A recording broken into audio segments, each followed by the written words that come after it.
After 2 prequel films showed us the Anakin Skywalker version of boyhood, we could finally see how everything we'd seen so far would lead to a bastard orphan from a desert planet growing into the ultimate villain. Would Revenge of the Sith prove to be the film that retrospectively made Phantom Menace and Attack of the Clones into a revered part of the Star Wars canon?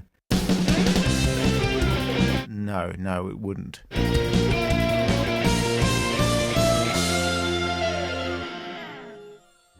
Are you going to kill me? I would certainly like to.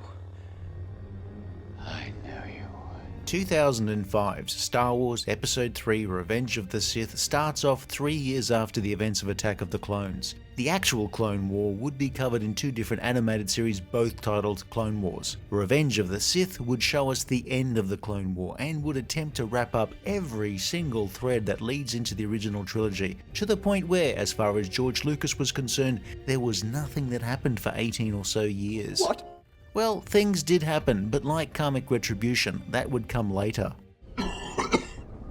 Jedi scum! We have a job to do, Anakin. Try not to upset him. A massive space battle above Coruscant sees General Kenobi and Jedi Knight Anakin Skywalker lead the effort to rescue Chancellor Palpatine, kidnapped by asthma bot General Grievous, after a series of light-hearted misadventures involving R2-D2 tripping up battle droids with oil slicks, and runaway elevators, and Anakin decapitating Count Dooku. Wait, what? I didn't say anything. They face off against General Grievous before trying to crash a big-assed spaceship. Padme and Anakin, who had married in secret at the end of the Attack of the Clones, have apparently managed to keep it a secret from all of her politician friends. I mean, no one's leaked the story to the press or reposted her private space Instagram stories. But also, more worryingly, none of Anakin's friends have twigged, and all of them are Jedi who apparently are capable of feeling people's emotions. Padme reveals she is pregnant, but Anakin has been having Force sticky dreams again, where he sees vision of her dying in childbirth. He really needs to stop eating jalapeno poppers as a pre-bedtime snack. I sense a plot to destroy the Jedi.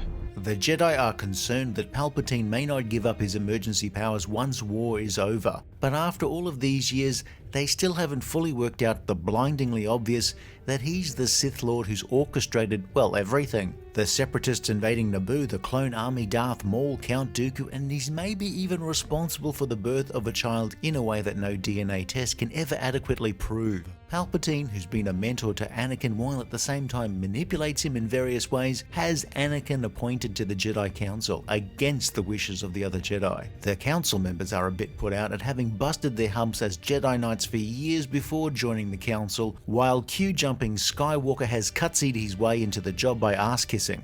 Palpatine also suggests to Anakin, in the least subtle way possible, that he might know how to prevent Padme's death. And again, maybe the dark side, isn't so bad. Maybe he could just give it a try and see if it clicked. Try out the free, no obligation 30-day trial of Sith Plus. Padme laments the death of democracy from a man she got into power by calling for a vote of no confidence in his predecessor. To get Valorum back, she'd gladly pay the bullshit restocking fee. One thing leads to another, yada yada yada. Anakin works out Palpatine is the Sith Lord. Know the power of the dark side. Power to save Padme. Narks on him to Mace Windu, I think Chancellor Palpatine is a Sith Lord. who sidelines Anakin at Perp Palpatine's arrest, and then Anakin decides, screw it, I'm going to chop off Mace Windu's arms to try and save Palpatine, who will help me save Padme. The oppression of the Sith will never return. You have lost. No. No. No. Palpatine's been conveniently scarred just enough by the backwash from his own Force lightning, kinda like when you stand too close to the urinal. Luckily, a few seconds of Force lightning was all it took to make Palpatine look like a grilled pufferfish and a little closer to how he would look in Return of the Jedi. Anakin switches allegiances, becomes Palpatine's apprentice, and after 0.3 seconds of focus testing, rebrands as Darth Vader, since that was the only Darth they could get the domain name, trademark rights, and gamer tag. Anakin's preferred handle, Darth Megaman, had already been taken. Palpatine, who'd secretly had the clone army created, has left a little insurance policy, Order 66, which when activated gets the clones to turn on the Jedi. Execute Order 66.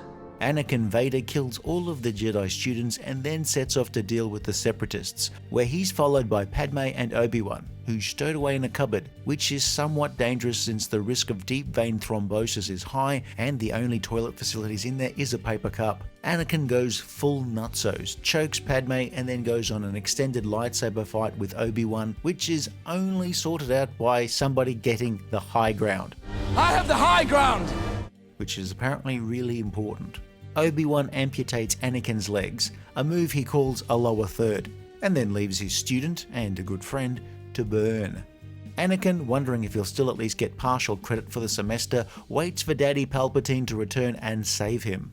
Padme goes into labour, delivering two twins who she names Luke and Leia, and then dies, because her contractual obligations were definitely for 3 films and no more. The film ends with George Lucas really tying a bow on everything, dotting every I, crossing every T. Have the protocol droid's mind wiped. What? Yoda goes straight to Dagobah and sits there for 18 years. Bail Organa takes Leia back to Alderaan to raise his own daughter, and of course deal with all those nagging questions from his wife about where the hell did this come from, you bastard. Obi-Wan takes baby Luke to Tatooine on the assumption that Vader would somehow never look there. Okay, kid's nice and all, but did you bring 3PO back? He's got the Wi-Fi password.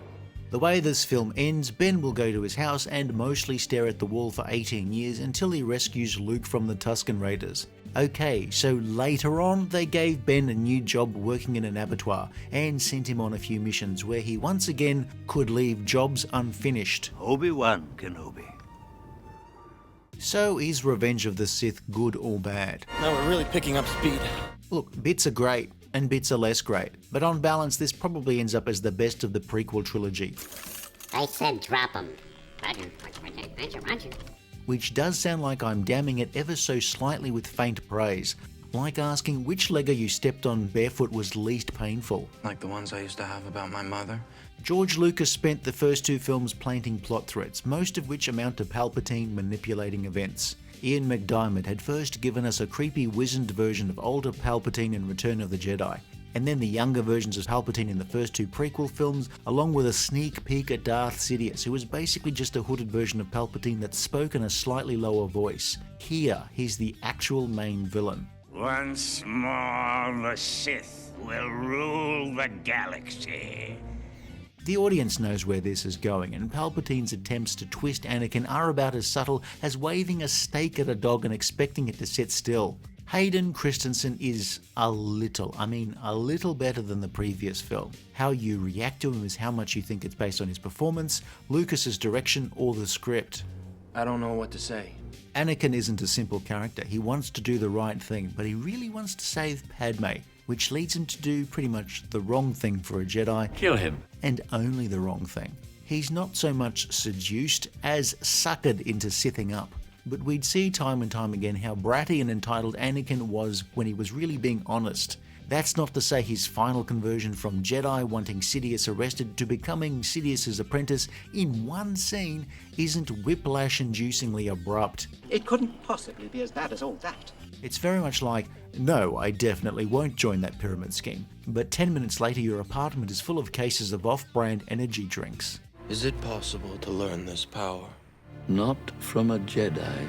There are a few key scenes with just Anakin and Palpatine. Early on, Palpatine lays on the charm, working on Anakin's ambitions as a Jedi. I'm appointing you to be my personal representative on the Jedi Council. Then Palpatine builds up the idea that our power exists to save Padme by telling a story about a Sith Lord felled by his apprentice. I wonder who that might refer to. You think? And then there's, well, maybe I am a Sith, but Sith have many positive qualities you may not have previously considered. Being a Sith means you don't have to consider anybody else ever. If somebody needs help, screw them. Why are you asking this of me? If there's a bunch of people lining up to buy tickets to a concert you want to go to, just cut in. By, of course, cutting them down with your lightsaber. Try Sith Plus, it's basically a fast pass. Natalie Portman isn't actually in most of this film. She's pregnant with incredibly small twins, or she just had a burrito, it's hard to tell. The romantic scenes between Padme and Anakin are a touch better than Attack of the Clones. But the big confrontation on Mustafar sees everyone fall back into melodramatic soap opera acting. And not good melodramatic soap opera acting. Anakin, you're breaking breaking my heart. Ewan McGregor again manages to retain a modicum of dignity and would return to play the character in his own series Obi Wan Kenobi. Hello there. Where he would again face off against Vader and again leave the job unfinished. He's got form, he forgets to turn the gas off, or lock the front door when leaving the house, or recharge his lightsaber. Basically, any of Obi-Wan's tickets in any task management software will forever be stuck at 75%. Samuel L. Jackson is Mace Windu, by far the most ruthless Jedi, who just assumes Palpatine will cling to power, so he'll just force the issue sooner rather than later. He's unlike the other Jedi who leave jobs half done. Mace is trying to get done early so he can beat Coruscant's notorious peak hour traffic. And Jimmy Smits appears as Bail Organa, Leia's adopted father. He has a bigger role here, helping out Yoda and Obi-Wan after Order 66. Christopher Lee again dies cheaply at the start of a third film. Jar Jar Binks appears but doesn't say a word, so that's already made this film heaps better. As it's a film mostly made in Australia, Bruce Spence has to appear, it's in the Constitution. And Wayne Pigram, better known from Farscape, appears in the distance as a younger version of Tarkin. General Grievous, everybody's favourite wheezing robo-Jedi, was voiced by Skywalker sound editor Matthew Wood. Temuera Morrison plays all of the clone troopers, based on his earlier character Jango Fett. Morrison as both Fetts and any clone troopers not wearing helmets is by default the actor who's played the most roles in all of Star Wars. We get a look at the Wookiee homeworld Kashyyyk, which we'd last seen in the Star Wars Holiday Special. And of course, one of the Wookiees is Chewbacca. Goodbye, Chewbacca. We get some more of G.I. Yoda as he takes on Palpatine and comes close to beating him, but then doesn't make an attempt to finish the job while Palpatine is hanging on for dear life. Instead, Yoda just ups and leaves and decides to go into exile rather than regroup and dislodge Palpatine before his grip on power is solidified. Meanwhile, Obi-Wan leaves Vader half dead, but as we've seen in the prequel trilogy, his series, and in A New Hope, Obi-Wan is a character who just won't finish what he started. Every time he has a chance to kill Vader, and this is not being bloodthirsty, he finds a reason why he shouldn't. We really shouldn't be surprised, since high school dropout Obi-Wan is a man who still has a semester to go before he can get his teaching degree, is a guy who has 3 half-restored land speeders in his garage, eats chicken rare, and makes really lumpy mashed potato. Oh, I have a bad feeling about this. Yoda running off and going into hiding after what amounts to a draw with Palpatine isn't much better. Maybe it's just a Jedi thing. Maybe the Jedi Temple we see here is actually the 18th Jedi Temple. Whenever there's a leaking tap or a cracked floor tile, the Jedi just abandon it and go on to a new temple rather than deal with it. No, you must die! Is Ian McDiarmid shamelessly overacting in scenes like this good or bad for you? He's bringing energy to a scene that perhaps needs it most. Well, it's not just energy, but...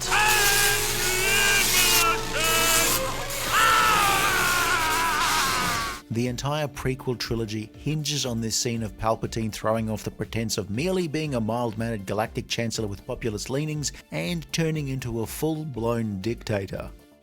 Revenge of the Sith has a solid score by the ever-reliable John Williams, and visually looks much better than Episode 2. Like that film, this movie was shot digitally, mainly in Australia, and very little of it has actors on location. There's often, but not always, a big leap in the quality of CG in this film. Better lighting, better shader and texture work make the film feel mostly sharper, to the point where you think you're going to cut yourself on some of that razor-sharp imagery. There are shots here and there where those compliments don't apply, but in general, it's a step up. There are some nice moments when Anakin and Padme are thrilled by her pregnancy, and a lovely scene of Obi-Wan and Anakin. And I am very proud of you. This was the last time they would speak together as friends. Star Wars Episode 3 Revenge of the Sith is fairly solid. It has great action-adventure scenes and is brought down by dramatic scenes feeling flatter than a cappuccino with no froth, and the plot development jettisons any subtleties. It lays everything on thickly like a sped-up rancid nacho fountain of exposition. It does wrap everything up, but is it satisfying? And together you and I can rule the galaxy. Star Wars is not the only franchise that's had trouble wrapping up a storyline cohesively. Episode 3 does what it sets out to do. It finishes the story of how Anakin Skywalker started off as a little boy full of wonder, became a bratty teenager, It's coarse and rough and irritating. and finally joined the dark side. It's a bit better than the last 2 films. but as a Star Wars fan, I would say that. Chancellor Palpatine is evil! From my point of view, the Jedi are evil! Well, then you are lost! I enjoyed this the most of the prequels. The scenes of Order 66 where the clones kill the Jedi and Anakin killing the younglings in the Jedi Temple are excellent. The lightsaber battle between Anakin and Obi Wan was a highlight, even if it probably dragged on for a little longer than was ideal. It is a darker film. I mean, you have the hero turning from an occasional mass murderer and making that a permanent arrangement. The same hero who more or less attacks his pregnant wife, leaving her for dead, executes kids before his mentor cuts off his legs and leaves him to burn to death. The darker themes earned the film a PG-13 rating, which was the highest rating for a Star Wars film to date, but would be the standard on future installments. It would theoretically limit the number of kids who could see the movie in a theatre. Also kids, buy the action figures. The Force is strong with you. A powerful Sith you will become. On its release in 2005, Revenge of the Sith was the box office champ that year in North America, but came second worldwide behind whatever the hell Harry Potter film was out that year. I think it was the one where there's a convenient ending. What? Episode 3 would be the last time George Lucas, who made a cameo appearance in the film along with his daughter, would be so involved in a Star Wars project. There would be animated series, books, and video games set in the various eras of Star Wars. For Star Wars movie fans, their next meal would be 10 years later, and when it came would be a chance to eat a slice of every cake you've ever enjoyed in your childhood, and then complain when you made yourself sick. Hey! After Episode 3, George Lucas's original intention was that would be it. Lucas would later sell up Lucasfilm to Disney in 2012. Now, at the time of making this video, in between the prequel and original trilogy, we'd have a Han Solo origin story, It's Han. a television series showing the times when Obi-Wan wasn't going slightly mad staring at a wall, a mission to steal the plans to the Death Star in Rogue One, which also has its own prequel series, Andor. Of course, that doesn't include my unproduced spec script for a comedy series featuring all of the health worker robots working in a space hospital called Space Hospital. If you enjoyed this video, please like and subscribe, leave a comment below, or check out some of our other videos.